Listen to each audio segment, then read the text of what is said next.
In this video, we will cover how to replace the batteries for a wireless sensor.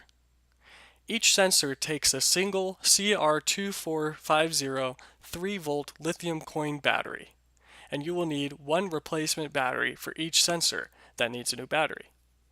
You will also need a Phillips screwdriver. Generally, a number 1 size Phillips screwdriver can get the job done. However, you might want a number 2 screwdriver for the larger screws on the outside of the sensor. You will also need a thin wooden or plastic tool, such as this mini craft stick. You just need something to remove the battery from its metal holding. A plastic knife will work just as well. When you are replacing the battery, you will be handling a circuit board.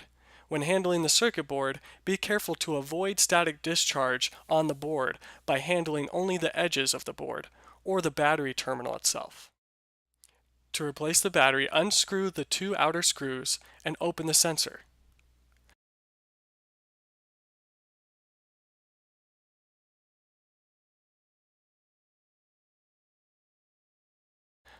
Unscrew the smaller screw, which holds the circuit board to the sensor casing.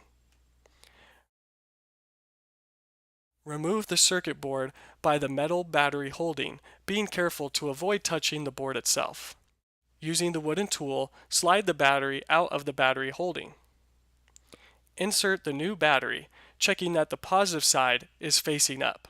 Note that the positive side is indicated with the positive plus symbol. Replace the circuit board so that the sensor chip is lined up with the hole in the sensor case.